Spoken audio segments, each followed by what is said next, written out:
What up? This is Robert Ory. Ory, three-pointer. Buries it! You might know me as Big Shot Bob. To Ory for three. Oh, unbelievable. This guy is off the charts. What's going on, Big Shot Bob? Robert Ory from downtown. Oh, hell yeah. Welcome to a new year. It is the Big Shot Bob podcast back for 2024. B-Dog Brandon Harper, I'm Rob Jenners. That, of course, seven-time NBA champion. Coming into 2024 with a head of steam. Robert Ory. I don't even know. How was your New Year, man? What'd you guys do? Did you hang out? Did you go hit up some celebrity parties? Oh, that's right. You were in you were in H-Town. I was in Portland. Oh, you were in Portland. You were in H-Town last time I talked to you. I went to H-Town, to Portland, to work, to home. Jesus. Yeah. Christian had a tournament. This is Les Schwab basketball tournament. It was a really good tournament. You know, they lost on a last second putback by one to Columbus, which is the Boozer twins. Got it. Yeah. So they lost by one, and it was a big controversy at the end of the game where we called a timeout, meaning Harvard Westlake, and after made bucket, and after you call a timeout immediately, right?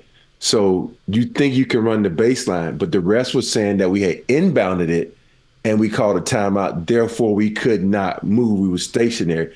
So this is a huge. Everybody was going bananas. We were yelling on the sideline. The coaches were yelling, and then the crowd was booing because it was a really good game for the end like that with a controversy. So but more importantly, I was proud of the way Christian played. He played really well, and they lost on and I think Columbus is ranked like number 9 in the country. So yeah, Where's Harvard Westlake ranked?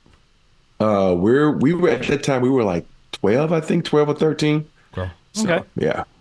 Nice. But we should have won that game. So is that where you were then on New Year's Eve? You were in Portland? Well, we traveled back New Year's Eve. Then I came home, shaved, and showered, and then went to work. The 3 S's. Okay. Yeah. Well, to watch the Lakers lose. What else is new? Yeah. I mean, that's we got a lot to talk about. One of the things on the sheet today, because it's been popping up all over the place, is people are kind of sideways with Darvin for kind of continually tinkering with that Lakers lineup. With guys out, guys in, guys out, and the rumors flying around that for some reason Taurean Prince and who the hell else? Somebody else that was being bantered about having longer leashes than some of the other guys was weird to me. Cam Reddish. Like that they're on, like they could screw up a little bit more and get a longer leash, but Rui and AR and D'Angelo are much shorter. And it's just weird to me the way that this continues to change. Well, think about it like this: the only two guys that have either a very long leash or no leash at all, we know who those two guys are. It is LeBron and it is AD. Those are the two franchise players. Those are the backbone of the franchise. Those guys really have no leash at all. And other guys, obviously, depending on how favorable you are with Coach Darvin Ham and how you're playing, that leash is either longer or shorter. I mean, that's like that with almost any team.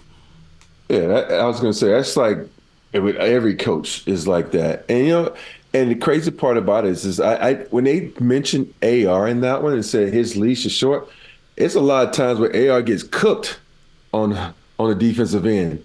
And he's still in the game, and the only one I see, in my honest opinion, with a really short leash is Rui, because there's games where Rui is playing really well and he only plays 15 minutes. There's games he's not playing well and he plays 35 minutes. It's crazy to me on how his minutes are up and down. Oh yeah, I forgot about D'Lo, but sometimes D'Lo doesn't really play any defense. But my main guy is Rui, and out of everybody on that team, Rui is the only one that can really step up and say, "Yo, man, what's going on with my minutes? I'm in, I'm out," and that's the only guy I see on that team that should have anything to say about his inconsistencies in minutes.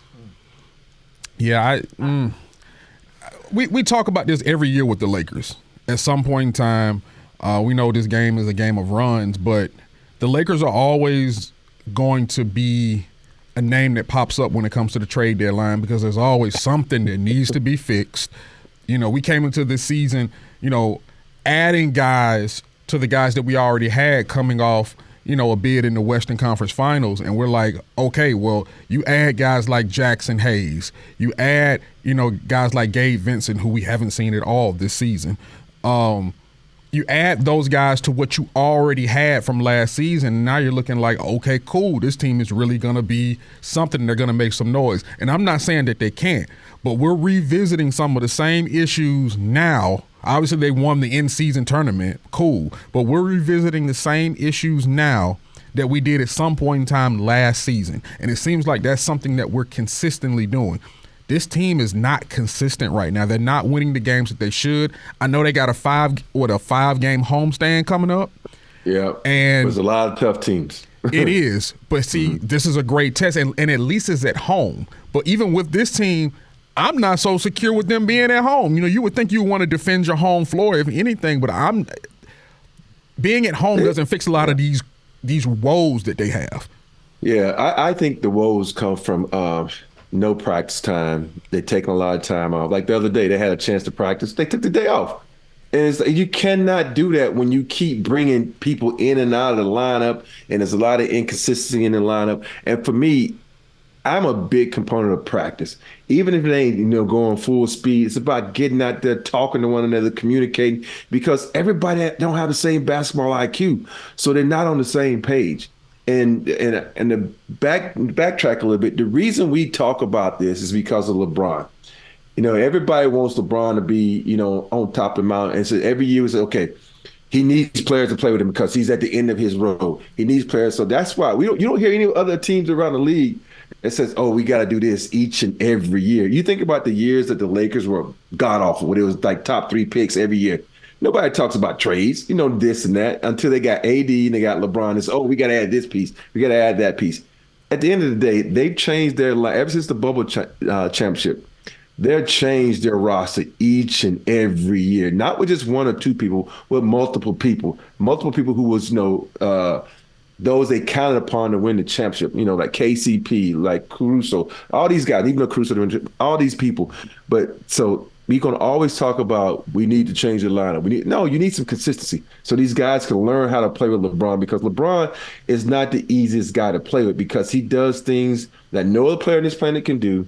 He breaks plays. He just goes down here, and you got to know where to get, so he'll know where you're going to be at a consistent basis. How much value is in that starting 5 being consistent? I mean, and I know, there's I get what you're saying, because it's like, you want to build chemistry, you want to build pace, you want to know how guys play off each other, where they're going to be, and like you said, how to play off dynamic players like LeBron and Anthony and stuff. But isn't a head coach's job to always try to go, well, we're not, we're doing okay here, we're not really, maybe we try a different version of the lineup. Maybe we get a couple different guys in here. Yeah, I'm a big, I love when a lineup is consistent, because now guys kind of get into a rhythm. Because, okay, you look up at the clock, it's 8 minutes, then your mind's right, I'm going in the game. And I think with this lineup, it's a big lineup. It's a defensive lineup. It's not an offensive lineup, because let's be honest, Cam is not the best shooter. Vando is not the best shooter. And so with this lineup, it's like, okay, what are we going to do? And for me, if you're going to play this lineup, I'm fine with it. But have some consistency coming out. Who's next? Who's going to be first one out? AR, D'Lo, Rui, But out of those 3, though, I think they should start one and bench either, Vando or Cam, because that's too much defense for this lineup particularly. Even though everybody is shits on D'Lo, I'm going to put him in the game, because you can tell how D'Lo is going to play in the first 5 minutes of the game. If in the first 5 minutes he's getting beat defense, he's not making his shots, you yank his ass. You put him on the bench, and then you go to the other lineup. So that's how you have to play this game. And I think there's certain players that's been throughout this league through the history. In the first 5 to 10 minutes of a game, you say, oh, that guy's on tonight, or that guy is sitting on the bench. And that's what you got to be honest with yourself. And you got to be honest with the player. Like, yo, I'm putting you out there the first 8 minutes. And you fucking up, you know where you're going to be. What do you have to say towards the – obviously, with trade deadline, we're in trade season now. What do you have to say about the potential rumor about Dejounte Murray here in Atlanta? Saw that everywhere this week. Coming to Atlanta. I love Dejounte. I was shocked when the Spurs got rid of him. And Spurs always get rid of really good players sometimes like that. And I haven't seen him enough in the East to see if he's still balling. Now, you guys can tell me, but I like the fact that he's a quote unquote two-way player, which I hate that term.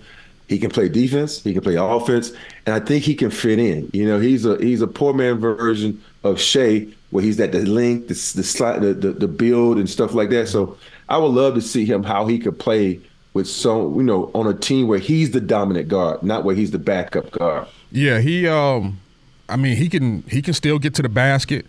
Like I said, he's always top 3, top 5 in steals. So he gets his hands in the passing lane. There have been times where he's gotten beat off the dribble. Like he's not a bona fide defender, but he's a good defender. He gets a lot of steals. He's tough. He doesn't back down from anybody. He has the attitude of someone who you would want in your corner. You want in the foxhole with you. He's going to give you everything that he possibly can, game in and game out. And obviously the Hawks aren't any good right now.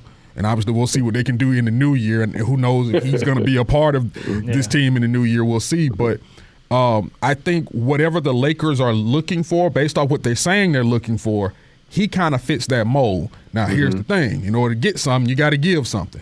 And I would assume that if the talks are already being had or haven't been had and they're going to start, it's going to start around Austin Reeves, somebody else, and a first-round pick. Yeah. The problem with the Austin Reeves is, they love him too much here in L.A. Every time you go around a corner, there's a billboard of him. And so I don't think he's going anywhere. You don't think so? And if they do, I don't think so. I think they love him too much.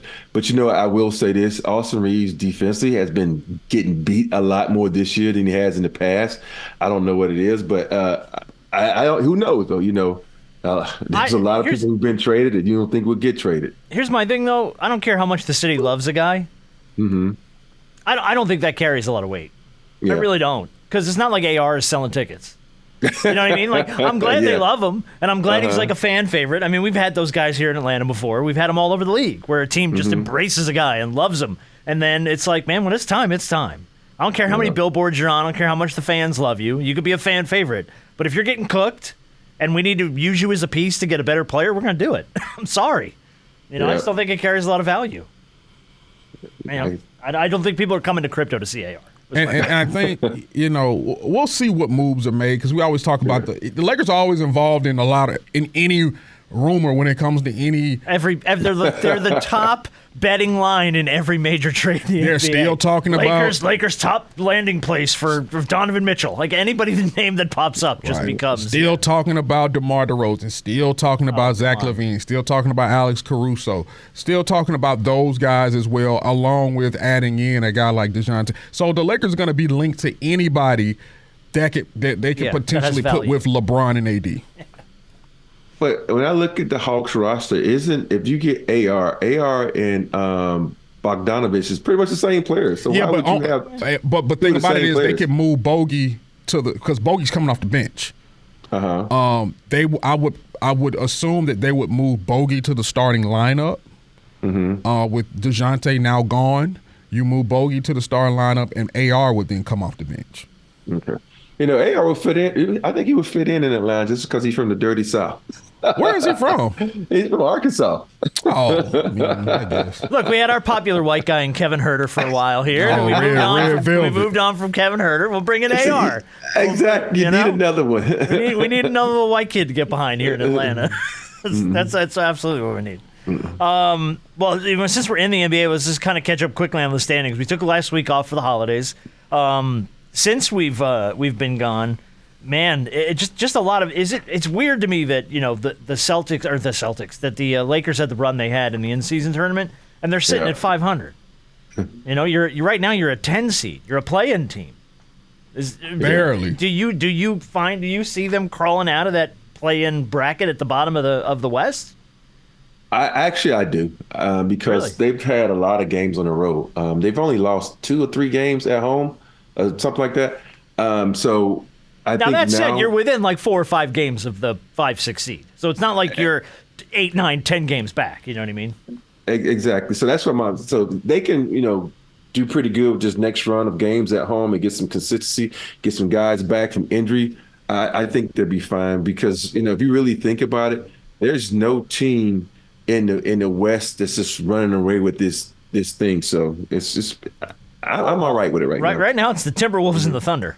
Yeah. And it's the 1 and the 2, and then you got the Nuggets kind of right behind them at 24-11. Clippers are 20-12, and the Kings are 19-12, and then the rest of the West is just kind of falls off from there. But it's there. You're right. Nobody's really running away with it. Best record is only 5-6 games away from the 9-10 seeds. Yeah. So it's close. But I'm gotta tell you, I think we talked about it briefly. Very surprised with how well the Thunder are playing right now. You know what I mean? The Thunder has a good little quiet team. They remind me of a Spurs team. Small market. Nobody talks about them, and they just quietly win. But if you really, I think in a 7-game series, you're gonna, Shade is not gonna get all those fouls that he gets. Think about it, he shoots 12 free throws a game. Yeah. He's not gonna get those in the playoffs. So that's the one. It's almost like the James Harden effect. You remember when James would be in the playoffs, he'd go to the line 15 times, and all of a sudden the playoffs start, the refs don't give him those calls, and he's like, what the hell? And so that's what's going to happen to me to OKC. And that's why I get upset with the refs. It's like, call it like you're supposed to call the game. Don't give a guy all these calls just because, he bumps into someone. He's a little bit more smaller than other guy, and you're getting the free throws. The only guy that really gets that is Jokic, and I don't understand how that happens, but I think that's back to what I was saying about OKC, and they're going to have a good run, but they're probably losing the first or second round of the playoffs. Well, we get to see them boys tonight because they're here in Atlanta. Yep. So to see, Shea versus Trey, and to see Chet really for the first time in person should be a good one tonight. Are you going down there? You best believe I'll be down there. Absolutely. He's in the building for all this stuff. In the East right now, man, it's the Celtics kind of just trucking away at the moment. They're 26-6. The Bucks are 24-9 right behind them. The Sixers are 22-10. Everyone else is kind of bunched up between the 4 and the 8 seeds. For me, one thing I was really surprised by when I looked at the standings, how far back the Suns are. The Suns are the 8th seed right now in the West. Here's the problem with them. Really surprised by that. They just got all their guys, their big three together and started playing together. And then another thing is, they don't play no defense. No. they're getting outscored. Yeah, they're just getting run, man. What you think about it? It's like Kevin Durant is their best defender on that team. And their most durable player. Yes. And so I look at the team, I look at guys that just want to get down and shoot. And I think they only played, 4 games together so far, the big three? Not much. Something like that. And then Bradley Beal ended up spraining his ankle. And I don't know if is he not? I don't think he's back yet, is he? I think he was back yesterday. And then he left again. Oh, was he? He's been in and out like the last. I watched the game where he sprained his ankle and he literally limped off to the locker room. They talked about he was going to be out for like 6 weeks or something like that. That dude got Hey, something about that city, Phoenix, man. You want to go to Phoenix? Boy, you in Phoenix, boy. Yeah, man. No hesitation. No hesitation. It's weird, and I haven't dug in on how Book's doing right now, but it's been very quiet on the Western Front when it comes to Devin Booker. Not a lot of people talking about Devin Booker right now. Well, you know why? It's because, they haven't had the big three, so that's, a topic. And then Kevin Durant has been out playing him, and Booker has been hurt. I've seen a lot more Durant than Book. Yeah, he's been more consistent, and I think that has a lot to do with it. And the only time you ever talk about Booker, even though you should, is when they played Dallas, on Christmas Day, because of that matchup and how much him and Luka go at each other. So it was, I think KD has really made that team his. At first I thought it'd be Booker's team, but KD's just too much of a talent for a team not to be his. I'm going to keep it all the way a buck with you when it came to Christmas, because I know Christmas belongs to the NBA. Until the NFL said, watch this. Guess what? When the NFL said, watch this, I love the NBA. Y'all know how much I love basketball. But let me tell you something. When the NFL started putting games on Christmas, they had 4 games.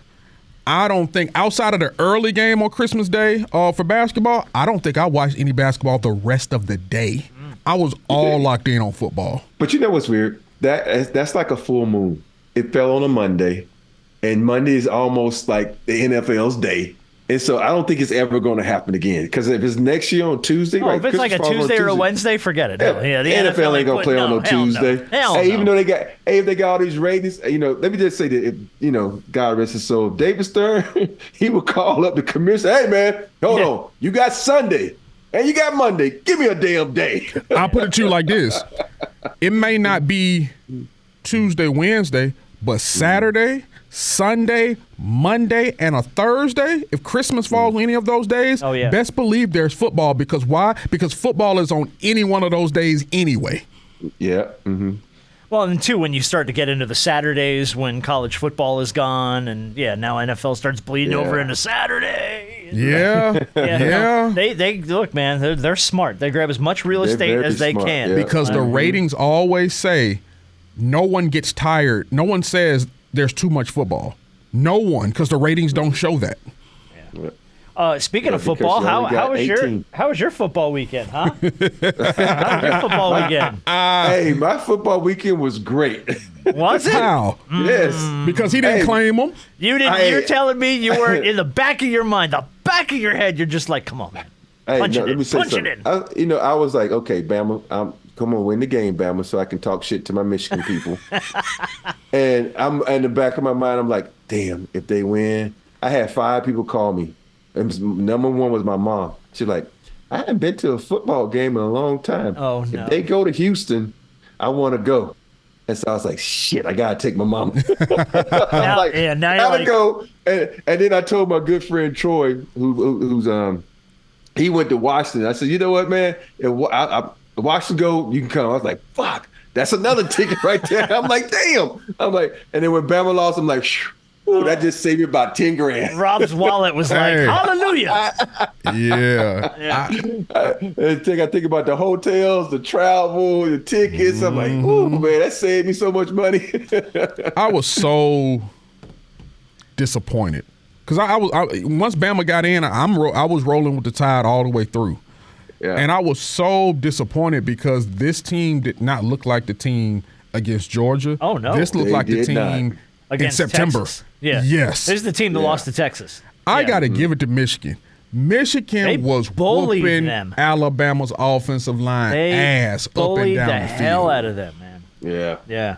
And when I watched, it's so weird when I was watching the game and I don't know shit about football, but every time Melrose was within 4 yards of the snap, his ass was getting sacked. But when he was like 5+ yards and back further, where he could have more room to step up or evade the defense, they were successful. But every time I'm like, fuck, he's gonna get something bad's gonna happen. That defense was making that offensive line go back 4 or 5. And think about it. The offensive line for Alabama is 315 plus. Think about it. They got a bigger offensive line than most NFL teams. Yeah.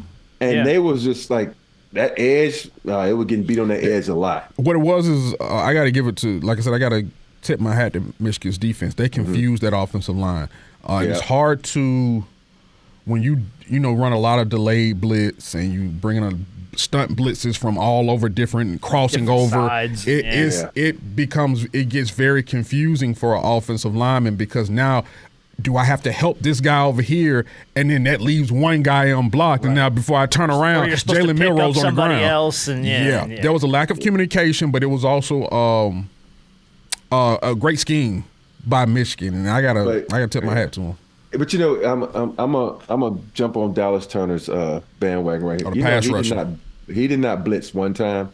They was asking him after the game, like, yo, why didn't you blitz? Or why didn't you get any sacks? He says, I do what I'm told. And you could tell he was pissed off that he didn't have the opportunity to go after that quarterback. And so here's the only thing that really pissed me off. But I love a good game. I love a close game. Too. Take me to overtime every time. I love it. Mm-hmm. What pissed me off was the Milroe call at the end. Because that was terrible. Michigan called timeout. Alabama called timeout. So you had 2 full timeouts. And that was the play you called. Now, I don't know if that was the play that was called or if Milroe it wasn't the play that was called? Okay. Yeah. Mm-hmm. Terrible play call then. Yeah. That's a straight, horrible play call. No motion. No attempt to follow. Yeah. Yeah, but, Michigan blew that up, and they'd been blowing it up all day long. So why is that the call? But let's go back to overtime, all right? Here's my opinion. And like I said, I don't know shit about football. But the offensive team just drove down and scored, right? Oh, yeah. The senior overtime. They're hot. Your defense needs a break. You get the coin toss. You should have gone offense first. I want to go on offense. Get me in. Yeah.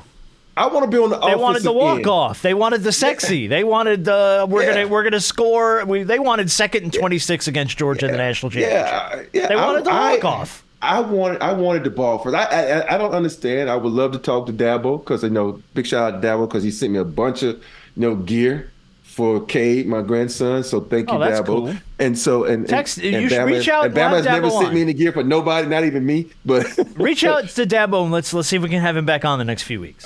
I know he's probably busy, but we'll see if we can't. Stuff. Yeah, I know.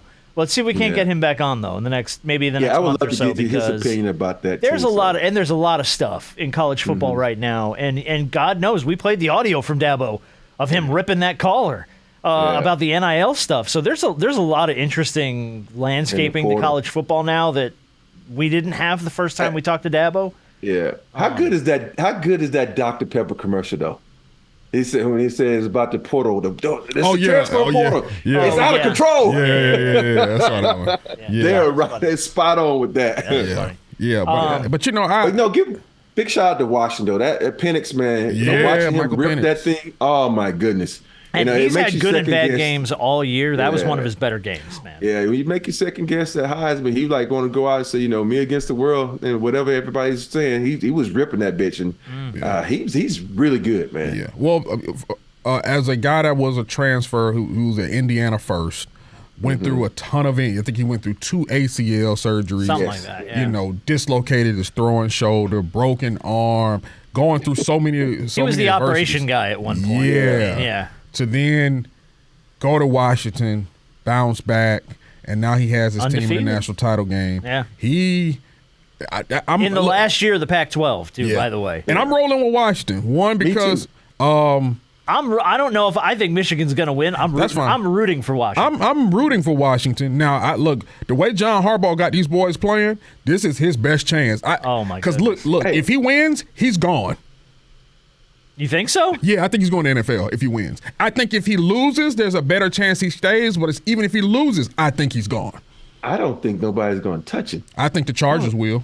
You think the Chargers will? Yeah. But, here's the thing. We always talk about sometimes when the offense is so powerful, we forget about the other team's defense. And that number 9 for Washington. Yeah. That motherfucker, woo! He's the bad boy, man. We don't talk about him enough, so don't discount Washington's defense. Right. They got some dogs over there, and if you look at the way Michigan, that running back they got is something special. They got Corum. Blake Corum. We gave him big shot of the week a few weeks ago for feeding half the damn city at Ann Arbor with on Thanksgiving. Yeah. Yep. And so this is going to be a good game. So I hope it is. I think Washington, because of the way they slang that joint, man, the way he was dropping those passes in on the money, oh my goodness. Now that's the thing too. When he's on and he's dialed in, he's about as good as he is Heisman caliber. But he's had, I want to say, 2, maybe 3 games this year where that whole thing almost went to hell. Yeah. Penix. He's had 2 or 3 games. It was like Oklahoma State was one of them, I think, where they came down to the final kick, and it was like they make this, they advance. So he's had games where he's not been great. He was exceptional when he needed to be against Texas. I thought Texas was going to give it to Washington, and nope, they were both. That was a great game. They both hung in all the way down. I picked Washington in that game just because I thought Washington, the receivers were too damn good for the DBs of Texas. Yeah. Well, there you go. So Michigan, Washington. I think Michigan's going to win. I'm rooting for Washington. I just think Michigan, if they play the same caliber of line play they played against Alabama, I think it's going to be really hard for Washington to find a groove. Yeah. Hey, let's just be honest. The best team didn't even play. That was Georgia Bulldogs. Georgia should have played. Georgia showed you. By the way, if Georgia wanted, Georgia, I'm gonna show y'all who I really believe that. I really believe if he wanted to, Kirby could have put up probably close to 100 points on FSU. They cruised through the second half and scored 63. Yeah. And guess I'm what? like, man, if he would have kept his foot down, they would have been maybe 90, 95 points. And going back to with Alabama losing, I had a lot of Florida State people, as you know, they were sitting up there talking about, see, we should have been in. And I'm thinking to myself, dog, y'all wouldn't have won either with your backup quarterback, with your third string quarterback. You think you would have sat up there and beat this Michigan team with your backup or third string quarterback? I think they would have rather faced Michigan than Georgia, though, because Georgia just embarrassed the shit out of I them. will say this about Florida State too. Their 40 best players was on the sideline chilling. So even though I know that probably wouldn't help, but I think the thing that came out was like both teams had, I think it was 17 or 27. I can't remember what the number was, but both teams had the same amount of guys out, either for injury or for NFL draft or for transfer portal. They both sat the same. Were missing the same number of players. Now different calibers of players, but the same number. So yeah, Georgia, that was just a total. I do kind of feel bad for FSU because that's, my God. I mean, everyone knew they were decimated with injury and they had all these problems and all these guys were transferring out. Now you got to go recruit on the heels of getting a 63 burger put on you in the Orange Bowl. Oh God. Like, how do you open that conversation? We had a 6-3 burger. That's why we need you on our team. So that would never happen again. So that'll never happen again. And you won't be able to play for a national championship, even if you win the ACC. Come to FSU. What's your pitch? Terrible. Yeah. It's changing up. Next season, first season of the 12-team playoff. Mm-hmm. And most of the teams are going to come from two conferences, the SEC and the Big Ten. And I think there are going to be some ACC teams in that mix. Maybe one or two spots left. I think you might get a couple ACC teams in that mix. It's going to be really interesting to see how this all folds. Well, here's the thing. You're not going to be able to sneak in. You're not going to be able to lose more than 2 games. And they're going to look at the quality of those teams that you lost to. Well, it's going to be the battle of the 2 lost teams at the bottom of this play. Because your top 4 seeds get a bye. Your conference winners they'll get a bye. They'll get a first round bye. Yeah. I mean, I'm excited. I love college football. As much as I love the NFL, I love college football. So I'm excited. Me too. I'm just excited to see the playoff expand. You know what I hate though? That 4-week break from bowl season, baby. Yeah, it's too long of a break. Yeah, we play the SEC championship game, and then a month later, we freaking play the college football playoff. I'm like, it's like guys get out of shape. Guys, think about it. Some teams take a whole week off. Yeah. Oh, I'm sure they took multiple weeks off. Yeah, and it's I mean, and there's something to be said for momentum too. You have momentum, you're hot, you're rolling, let's go, and then you take 3 weeks off. Jesus. All right, well, there's a couple more things I want to get to, a couple NBA stories we've got to hit on real quick. We'll do Big Shot of the Week, and then we're going to play Walmart or Waffle House to start the new year, because that's just too much damn fun. Did you take any exception? I didn't, with the Ja Morant celebration that's been getting all the buzz, where he did the whole rocket launcher thing over his shoulder after the dunk, and I'm like, calm down, everybody. Just everybody take a deep breath and calm the hell down. It's just funny. When I saw that, I said, oh, shit. I said, people are going to go at him about that. And I'm like, dude, it's just a celebration. And I was like hoping people just going to ignore it. But, people can't ignore anything. They always want to jump on something. Well, for all the gun suspensions, he should really pay attention. Dude, he's in the moment. Leave it alone. And that is. It's not like he pulled a gun out on the floor and was like, wait, I mean, no. Yeah, and that's a little. Come on. From a cultural perspective, that is like a dance that they do down in New Orleans or somewhere, in the deep South. Yeah. And so I don't see a problem with it. But I guess a little bit from the other side of the coin, I guess some self-awareness. A little bit. I think it's a little too soon. Yeah. A little too soon. Yeah, I mean, this is his second week back now? Third week back, whatever it is. Yeah. And I think you got to kind of, in a sense, read the room just a little bit. Like if this is something, a season or 2 from now, maybe so when the dust is settled, but you really kind of just got back. And I'm not saying I have an issue with it because I don't, but like people are, once you're back, they're looking for any reason or anything that resembles the thing that got you suspended in the first place.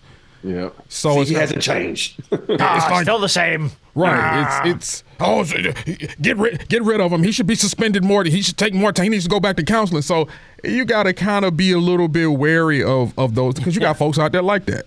Yeah. It's almost like when I wonder what the NBA is going to do because when people would do like this, like it's like off the net, NBA really can't do that. Like you cannot do that as a celebration. So I'm sure they've sent down a note to say, yo, watch your celebrations because, you don't need to be doing that. So I guarantee he doesn't do it again. Yeah. Salute our boy Mario Elias. Bring back the kiss of death. Exactly. That's all I need, man. Salute our boy Mario. Bring back the kiss of death. Let's stop with the. But did you have any exception when Quinn Ewers did it from Texas? Because he got out there and did the John Morant celebration while they were playing Washington, and then John Morant responds to it on Twitter with just the laughy face emoji, and it's like, oh, now all of a sudden it's fine. Yeah. Now all of a sudden it's okay. Yeah. I don't know. A little bit of a double-edged sword there. Yep. No, there. Black crime or white crime? No, sorry. All right, let's look at the. I just want to hit the MVP ladder real quick, and then we'll do big shot of the week, and then Walmart or Waffle House. Your new front runner for MVP, according to betting odds right now, is Joel Embiid. He's been playing exceptionally well, 35 points a game, almost 12 boards a game. Jokic is, again, right there behind him, 26 points a game, 12.5 rebounds, 9 assists, bordering on that triple-double average. But then you get this kind of break from the next group. Like, those are your two frontrunners right now. Your next group is an interesting group, though. Shea, who we talked about, 31 points a game, 5.5 rebounds, give or take, 6.3 assists, 2.5 steals. Then you get Giannis in there, about 31 points a game, 11 rebounds. And then Luka Doncic, who's been just blowing the doors off for Dallas, even though they're like 4-6 in their last 10. He's at almost 34 points a game, almost 9 rebounds a game, 9 assists per game. So he's starting to kind of border in that triple-double I got a question. territory. Who's the number one team in the West? That would be Minnesota, I believe. Why is Anthony Edwards getting no love in the MVP? I know. I haven't seen him on any lists. I've seen him like 6, 7, 8, like floating in there. But you're that right now. Betting odds, those are your top 5. He is no disrespect to Cat and Rudy and those guys out there, but Ant is. He's coming to this season blacking out. Like he's playing on another level, and we saw this in the summer on the FIBA team. And then we're coming into this season. He picked up where he pretty much left off. He has been balling. And he's the main catalyst for why this team is sitting as a surprise as the number one team in the West. Yeah, sometimes I think they get caught up in like, oh, these guys. And you think about it, even though Shea was balling out last year, he didn't get the love until this year. So this is how it's going to do for Ant-Man. Ant-Man's going to ball out this year, and everybody says, well, we forgot about Ant-Man. And then you're going to put him up there with the same 5. Because think about it. How many times do we come into this season where we always say, oh, this guy's going to win the MVP. This guy's going to win the MVP. Yeah. So now we get tunnel vision. And I think it's wrong in the sense that you just block out everybody else. And at the end of the day, it's not about who's averaging 30 points. Because everybody in that is averaging 30-plus points. Ant-Man's only averaging, I think, like 26 or 27. So that's why we get caught up in the points so damn much that it pisses me off. Yeah. But of all those guys, who's a team sport. And you keep Ant-Man in this conversation, who's doing the most for their team? Isn't that really the metric? Yeah. I can't.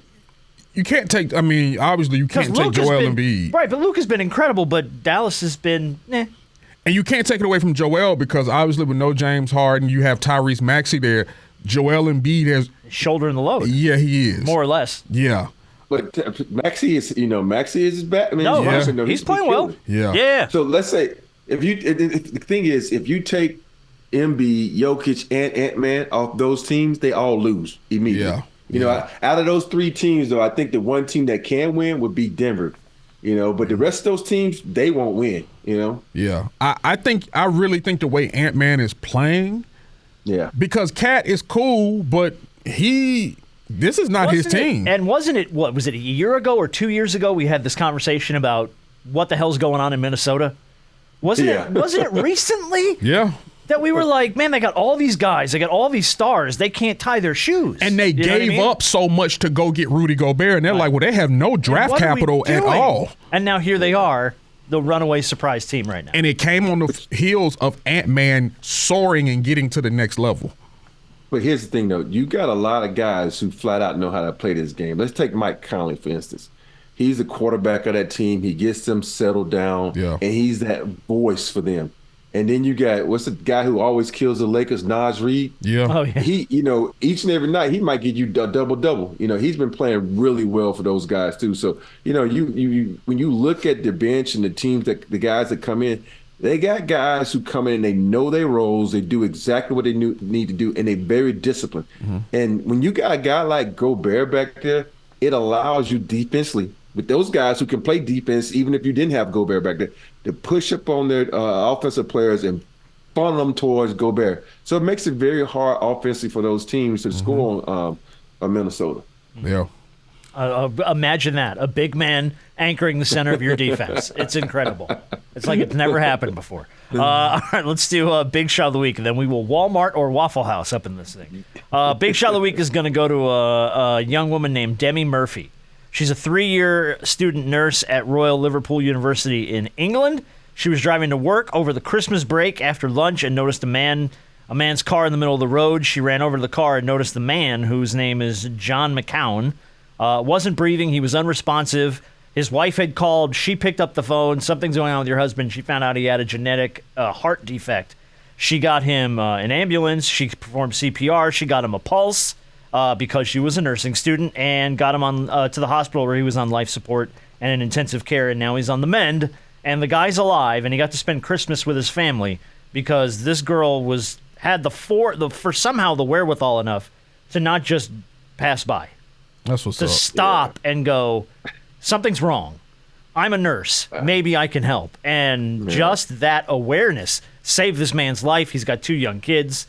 He's going through, I believe it's like a quadruple bypass or something right now to fix his heart defect. So he's alive, and he got to spend Christmas with his family because of young Demi Murphy, a nursing student in England. So big shot to you, young lady. That's dope. That's what's up. Yeah, that's a really big shot because, a lot of us will see a car and we just zoom right on by. Dude, I can't tell you how many times like something is, and it happens a lot, and I don't know if I'm a bad person for this, but it's like you see something like that, like a car is stopped or something's happening where you're like, part of your brain goes, do I jump in here? Like, am I supposed to go out there and try and, or most of the time I just kind of go, all right, I'm just going to leave it be. And go. I think a lot has to do because, we have a lot of times where it's a setup. It's a setup where you can get, you probably have you to can deal get with that, robbed or something like that, and and then sometimes when you help people in this country, they turn around, they sue you. Oh, that happens all the time. Because so it's just we think so negative when it comes to certain things like this, where we like, I'm gonna mind my damn business and keep it moving. Yeah. So I don't know, whatever this is, don't drag me into it. You know what I mean? Yeah. So, yeah. Has that ever happened to you, by the way?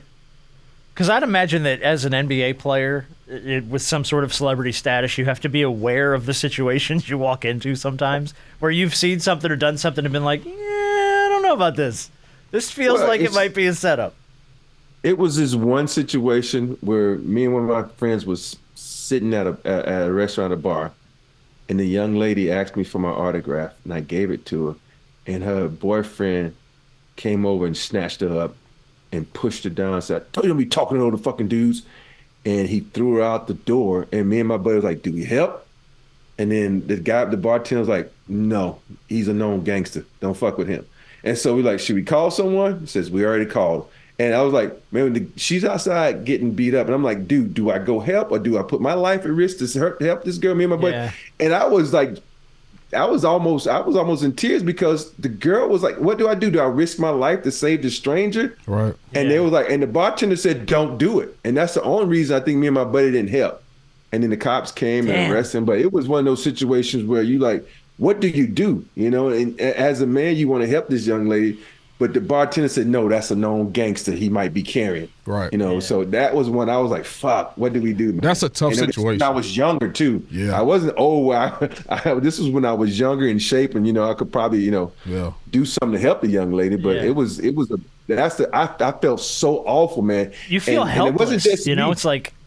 It was so many people, and the guy in the restaurant, like, don't get involved because he knew the dude. And a lot of people in the restaurant was just like, don't get involved. He might shoot you. So, and that's the thing, like, that's a tough predicament for any guy to be in because obviously you wanna help and you wanna do something.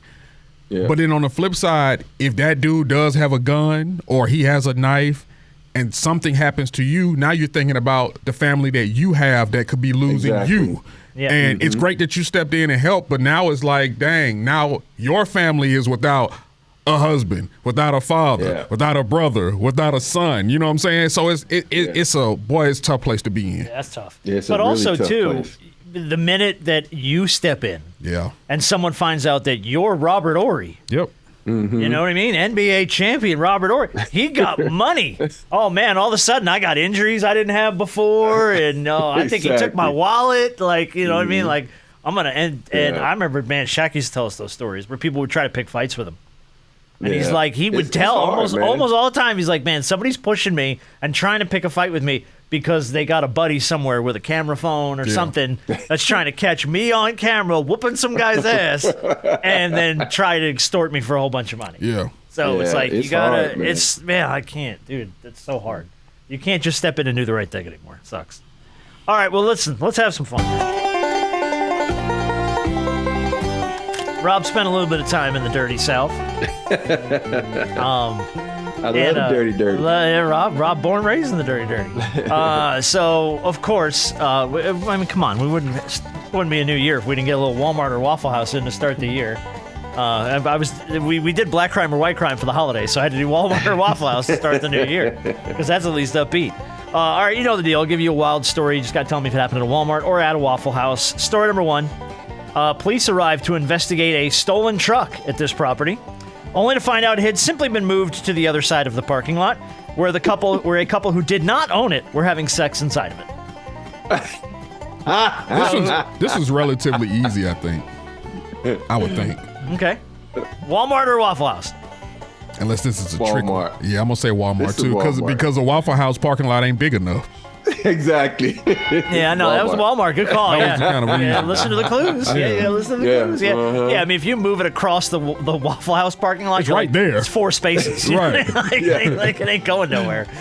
Very good. By the way, So if you're gonna move somebody's car to another side of the parking lot to have sex in it, like, bro, get a room. So were they having sex in the cabin or in the bed of the truck? That's what I want to know. Oh, I don't know. Were they black or white? Was it a white crime or black crime? So is it a white crime or a black crime at a Walmart or a Waffle House? Gotcha. Walmart or Waffle. We've made the game too complicated now.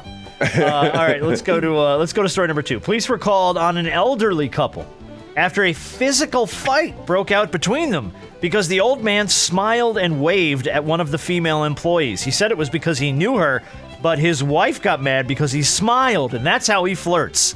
No charges were filed, but cops had to show up to break up a fight between 2 old people at a Walmart or a Waffle House. That's a Waffle House. It's got to be a Waffle House.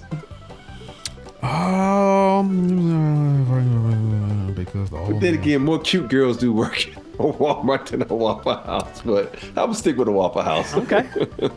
this sounds. You throw the word cute around very liberally. I'm just letting you know that. Yeah. Because we've been to both these locations. Not a lot of cute people.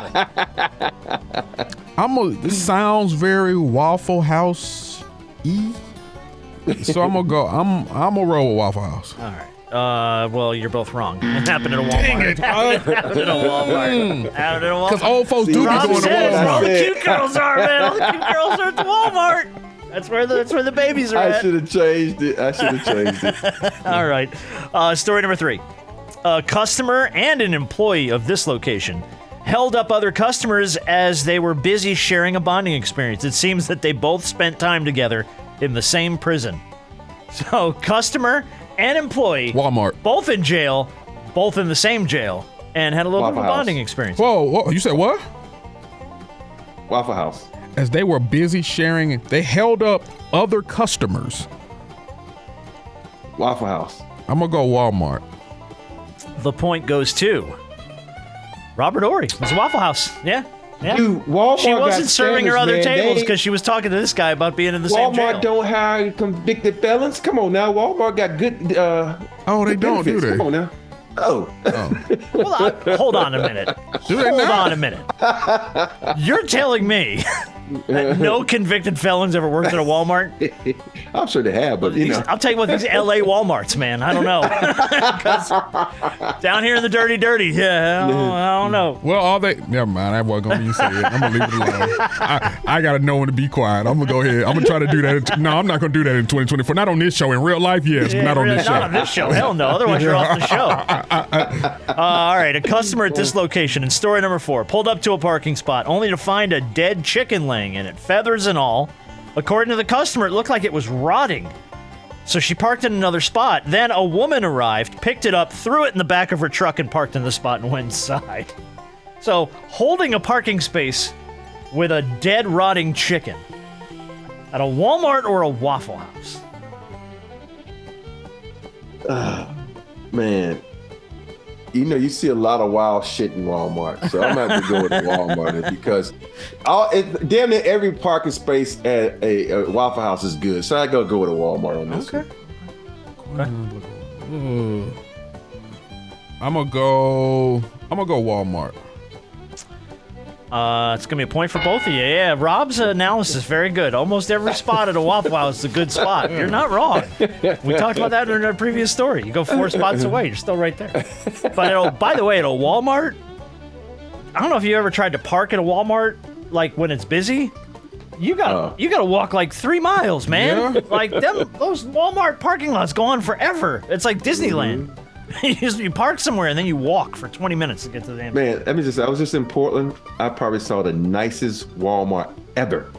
It was all lit up like a freaking Neiman Marcus. It was like really, really nice. The hell's going on in Portland? Yeah, it was like brand new nice. Portland, y'all got some nice Walmarts there. All right, let's go to story number 5 here. 2 employees in Arkansas decided to wash their hair in the back room during a slow shift at this location. They filled up a pot with boiling water. One woman soaked her hair in it. The other woman dried her hair with a towel. They were caught by their boss, sent home. So shower time in the back room at a Walmart or a Waffle House? Oh, this sounds very Waffle Housey. 2 employees in Arkansas decided to wash their hair in the back room. Slow shift. I'm gonna go Waffle House. Huh? Well, where's Walmart from? Arkansas. So, due to the fact it's from Arkansas and use a slow shift and you're in the back, these are the reasons I'm coming up with Walmart, because there is no back in Waffle House. Well, there is a kitchen.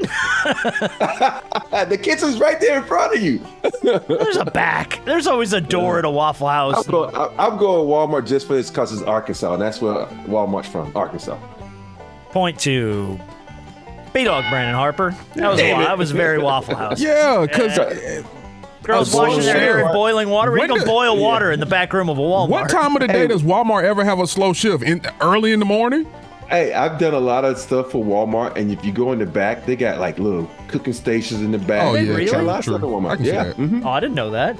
Okay. Yeah. All right. So, but there's a back room at Waffle House. I mean, it's that one brown door next to the kitchen. Yeah. I don't know what the hell is in it. It might be the doorway to Narnia. I don't know what the hell's in there. But it's like that guy goes out, he comes out with like 3 pounds of chicken. And I'm like, something's back there. Something, I don't know what it is. But all right, story number 6. Police were called to this location after a woman had an altercation with her child at this location. The mother seemed to fart loudly. But it was only when her child called her out for it in front of other people that the woman started to beat her kid in front of everybody. God. So they had to call the cops because the woman was beating her kid for calling her out for ripping a fart at a Walmart or a Waffle House. This is a black crime that happened at Walmart. Yeah, that's a Walmart. Happened at a Walmart. Happened to Walmart. Very nice, both of you. You had a point. I won't comment any further on any other topics brought up, but we'll just say Walmart. Black crime, white crime. All right, last story. One customer's 4-year-old child got life-changing advice from an employee of this location.